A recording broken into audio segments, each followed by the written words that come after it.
Maintenant, on va voir le laser. Le laser veut dire Light Amplification by Stimulated Emission of Radiation. En français, c'est l'amplification de la lumière par émission stimulée de rayonnement. Après, كي نكملوا الكور راح نعاودوا نرجعوا لهاد لا phrase et كي نعاودوا نقراوها راح نفهموها. D'accord? Donc, mais d'abord, on va commencer par les quatre propriétés de la lumière laser. Premièrement, le faisceau laser est monochromatique. Qu'est-ce que ça veut dire? Si on prend par exemple cette couleur, cette lumière blanche, la lumière blanche est polychromatique. Qui نفوتوها على le prisme راح تعطينا les 7 couleurs de spectre اللي نعرفوهم. Alors, si on prend par exemple la lumière ou bien le faisceau هذا rouge, on dit que le faisceau rouge est monochromatique. Pourquoi? Parce que كامل هذا le faisceau عنده le même type de photon وعنده la même longueur d'onde. Ça veut dire que la longueur d'onde راح تكون كامل entre 630 et 780. Si on prend le vert, la même chose. راح يكون كامل عنده les mêmes types de photons et la même longueur d'onde entre 500 et 560. Donc, le faisceau laser est strictement monochromatique, une seule longueur d'onde, les photons qui sortent sont identiques. Maintenant, le faisceau laser est directif. Le faisceau est cylindrique et toujours de même épaisseur et il ne diverge pas. ماشي كيما هذه la lumière. Vous voyez que la lumière هذه, elle diverge. عندها un angle de divergence. Par contre, le faisceau laser, quand vous voyez ici, il est directif. Donc, مش راح تكون عندنا un angle de divergence. Troisièmement, le faisceau laser est de haute puissance. Si on compare par exemple le faisceau laser par le phare de voiture, vous voyez que le phare de voiture, les photons sont émis dans n'importe quelle direction, d'accord? Et donc, dans un point donné, on va trouver une faible puissance. Par contre, dans le cas de laser, vous pouvez voir que toute la puissance va être concentrée dans une petite surface. C'est pour ça qu'on trouve une haute puissance ici. Quatrièmement, c'est la notion de la cohérence. La vibration dans un point du faisceau est en corrélation avec la vibration dans un autre point. Ça veut dire que la lumière laser تاعنا راح تكون متماسكة. D'accord? Les vibrations des photons رايح يكونوا كامل في نفس الوقت ou dans une petite surface هنايا. D'accord? On va voir plus en détail ces quatre propriétés. Monochromatique. Bon, à gauche, la lumière émise par une torche électrique est polychromatique, qui m'a la lumière blanche, d'accord, et non cohérente. La lumière blanche est constituée de plusieurs radiations colorées visibles. Voilà, plusieurs radiations qui sont colorées et visibles. Un filtre rouge permet de sélectionner les longueurs d'onde situées dans le rouge. هذا هو le filtre rouge تاعنا راح يعطينا غير la couleur rouge. Mais الفرق بين هاد la couleur rouge ولا بين هاد le faisceau et la lumière laser تاعنا هي la notion de la cohérence. D'accord? الفرق بين la lumière polychromatique اللي تخرج من le prisme et bien le laser, il y a la notion de la cohérence. En fait, on a deux types de cohérence. On a la cohérence spatiale et la cohérence temporelle. Bon, qui حوست في l'internet, il y avait tout un cours على هاد la notion de la cohérence, يلحق حتى 3 heures. Mais bon, أنا ما حبيتش نقراه كامل. Donc نشدو l'explication اللي قالها لي منصف اللي يقرا معنا. قال لك بلي la cohérence spatiale et temporelle, tout simplement, ça veut dire le faisceau laser. Ça veut dire que la lumière تاع le faisceau laser راح تمشي كامل في نفس الوقت وراح تشد غير هذيك la petite surface غير هذيك la petite surface صغيرة. D'accord? Donc راح تكون متناغمة. C'est ça. Mais vous pouvez consulter les 3 heures إذا حبيتوا تفهموا bien la cohérence spatiale et temporelle. Maintenant, on va voir l'énergie. L'énergie est proportionnelle au carré de l'amplitude. En cas de phase aléatoire entre les photons l'amplitude de l'onde totale tend vers la racine carrée du nombre de photons présents, et en cas de phase identique, ou bien de la lumière laser, c'est le cas de la lumière laser, l'amplitude de l'onde totale est logiquement égale à la somme des amplitudes respectives de chaque photon. Donc, comme vous voyez ici,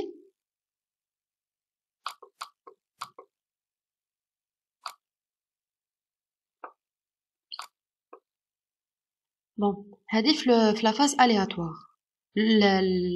L'amplitude de l'onde totale ici, la racine carrée le nombre de photons fois l'amplitude تاعهم. Par contre, la lumière laser, l'onde totale, le nombre des photons, ماشي la racine carrée de l'onde, le nombre des photons fois l'amplitude تاعهم. C'est pour ça qu'on trouve l'amplitude de la lumière laser, راح تكون l'amplitude ou bien l'énergie ou bien la puissance de la longueur laser راح تكون عالية بزاف parce que elle est égale à au nombre des photons fois l'amplitude.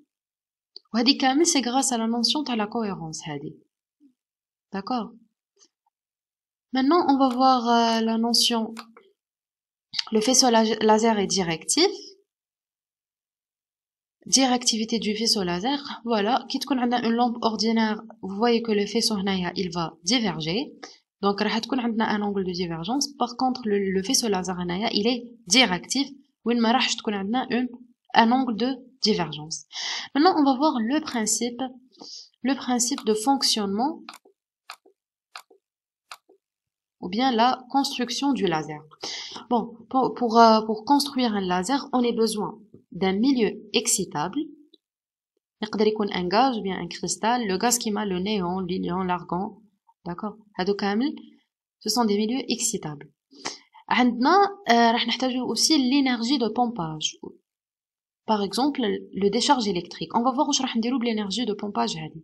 Puis راح نحتاجو un miroir qui est totalement réfléchissant et un miroir qui est semi-réfléchissant. Les منه رايح يخرج le faisceau laser.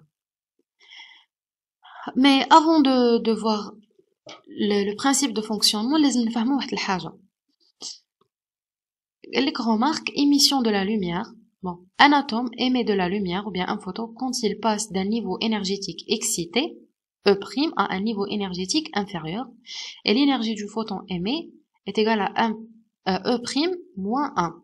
Qu'est-ce que ça veut dire? Ça veut dire que l'atome, في le cas normal, راح تكون في état énergétique fondamental. راح تكون هنايا. D'accord? Après حنايا كي نمدو لها énergie. Et c'est هذا هو l'énergie de pompage. Ça veut dire par exemple نمدو لها un décharge électrique. L'énergie تاعها راح تطلع, le niveau énergétique تاعها راح يطلع وراح يولي في un niveau excité instable. Donc l'atome تاعنا في هاد le niveau راح تكون instable. Donc d'une façon qui est spontanée et d'une façon qui est aléatoire, l'atome تاعنا راح تعاود تهبط من هاد le niveau excité, le niveau fondamental, avec émission d'un photon. Sachant que l'énergie تاع هاد le photon اللي بعثته راح est égale à l'écart énergétique entre le niveau E' et E. Je répète, كيفاه راح تصير لنا l'émission de photons. L'atome تاعنا في le cas normal راح تكون عندها niveau énergétique fondamental. Après احنا راح نمدو لها énergie sous forme de décharge électrique. Le niveau تاعها énergétique رايح يطلع, رايح يولي niveau excité instable. Après, d'une façon qui est spontanée et aléatoire, l'atome تاعنا راح تعاود تهبط le niveau fondamental avec émission d'un photon. L'énergie تاع هاد le photon est égale à l'écart entre l'énergie excitée et le niveau énergétique fondamental. D'accord? Maintenant, on va voir le principe. Pardon. Voilà. On va voir le principe. Principe de fonctionnement. Niveau énergétique, bon, d'où le laser hélium-néon. Ça veut dire le milieu excitable, t'as l'hélium et le néon. On va voir premièrement le pompage optique. C'est la notion اللي تفهمنا عليها قبل. Bon, l'atome تاعنا راح تكون dans un état énergétique fondamental. Après, حنايا راح نمدو لها on va faire le pompage optique. Ça veut dire que راح نمدو لها énergie, راح نمدو لها un décharge électrique, نخليو l'atome تاعنا تطلع من le niveau énergétique fondamental, le niveau énergétique excité. Ça veut dire qu'on va exciter notre atome. Et c'est ce qu'on appelle l'inversion de population. يعني ملي كانوا la plupart des atomes راهم في l'énergie fondamentale, راح نطلعوهم كامل, on va les exciter, وراح نطلعوهم كامل le niveau énergétique excité.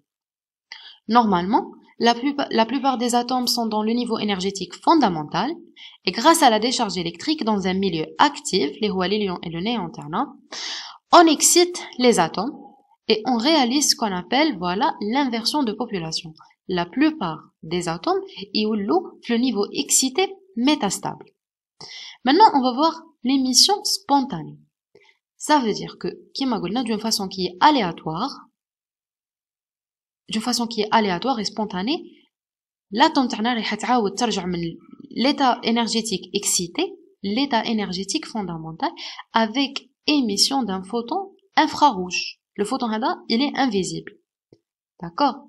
Donc, un électron, dans un niveau excité, peut revenir spontanément dans un état énergétique inférieur.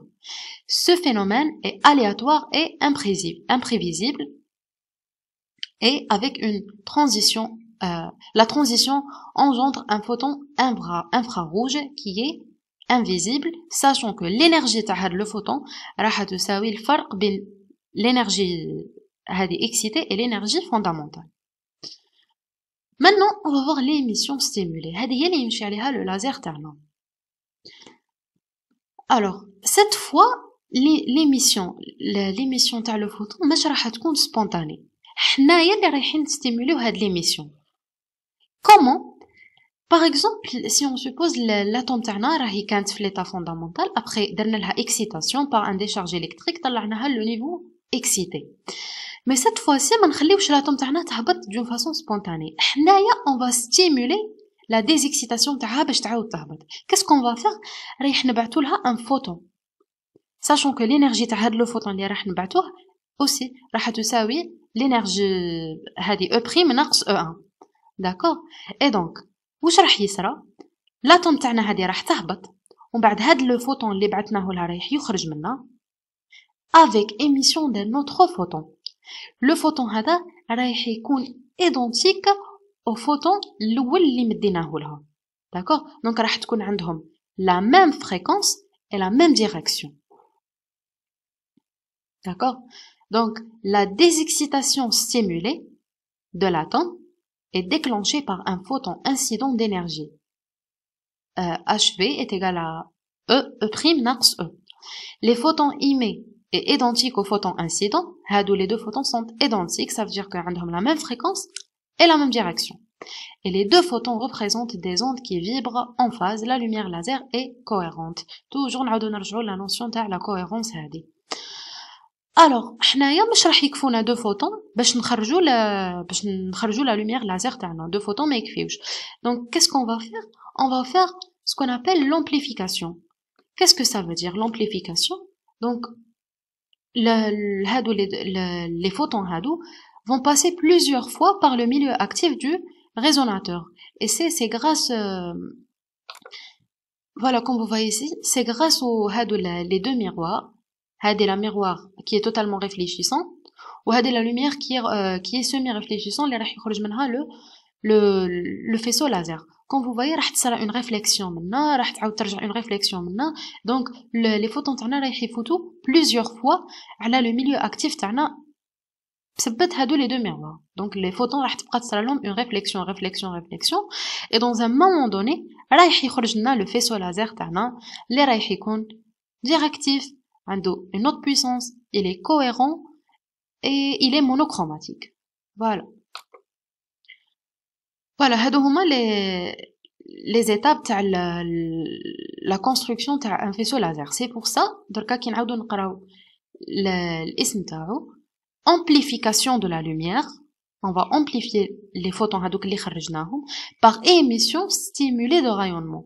Donc l'atome هذيك حنايا درنا لها la stimulation, حنا درنا لها la désexcitation, ما خليناهاش d'une façon qui est spontanée. على هذيك بقاو خرجوا لنا deux faisceaux. d'accord. Et à chaque fois que par exemple هنايا عاودت هبطت وخرجوا لنا دو فوتون.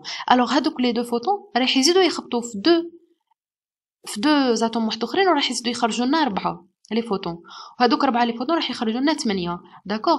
اي هذا كامل باسكو راح يفوتوا على لو ميليو اكتيف هذا باغ ريفليكسيون كيما قلنا في لي ميغوار هادو، وراح يعطيونا لو فيسو لازير تاعنا. Voilà, maintenant on va voir, c'est pas important, ce sont les types de laser. Le type de laser نحددوه على حسب le milieu actif تاعو. Par exemple هنايا قالك اللي يكون فيه le cristal du rubis نسميوه le laser à rubis، واللي يكون فيه l'hélium et le néon راح نسميوه laser hélium néon. Voilà. هنايا l'observation قالك l'observation méthode soit par un écran ou une feuille de papier blanc, soit par des particules solides. Parce qu'il y a un danger qui نحطوا l'œil تاعنا يعني تكون directement en face le faisceau laser. Maintenant, on va voir le mécanisme d'interaction de laser avec la matière vivante. Donc, vous savez que في le domaine médical نخدموا بلو laser. سمعنا بها plusieurs fois في l'ophtalmo, في l'oncologie. On va voir où يدير هذا le faisceau laser. Il y a en fait 4 processus اللي يخدم بها le faisceau laser.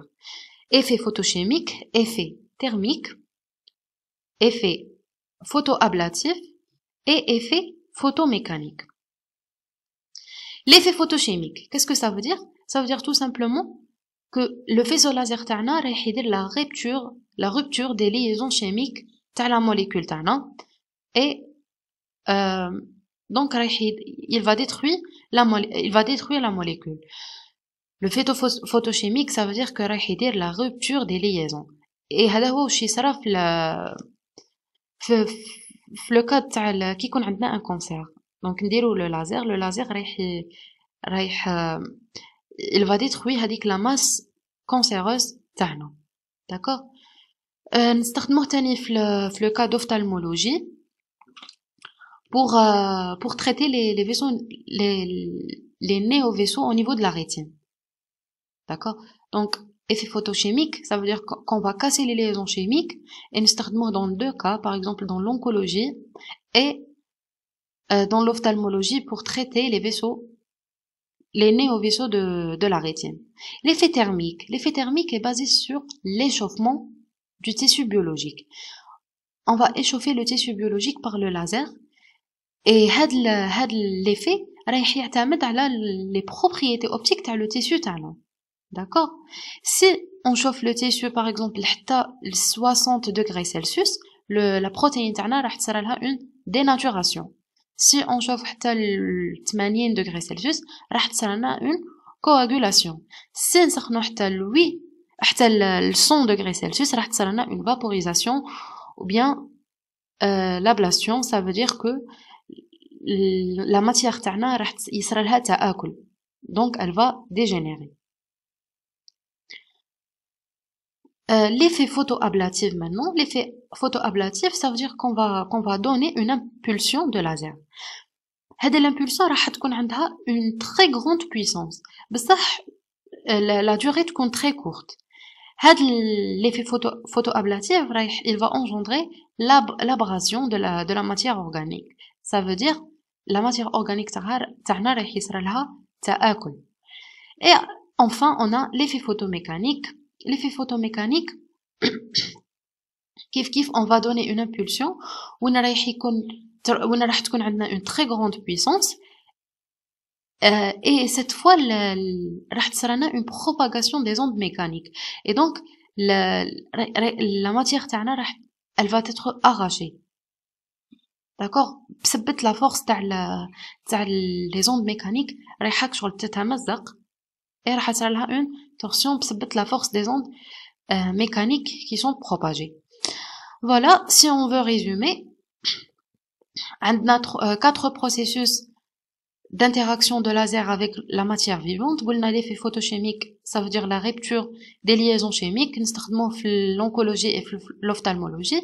L'effet thermique, ça veut dire que on va faire échauffer le tissu biologique, ou l'effet thermique رايح يعتمد على les propriétés optiques تاع les tissus, ça veut dire que هاد le tissu راح يابسوربي la lumière بزاف ou non. Et enfin عندنا لا ماشي enfin عندنا l'effet photoablatif وين راح نبعثوا une impulsion اللي راح تكون عندها une autre puissance mais de courte durée et elle va provoquer l'abrasion de la matière organique. Et l'effet photochimique aussi راح نبعثوا une impulsion اللي عندها une très grande puissance mais واش راح يصرى هنا c'est que راح تصرى une propagation تاع les ondes mécaniques et qu'ils vont engendrer l'arrachement ou bien la torsion تاع la matière organique تاعنا.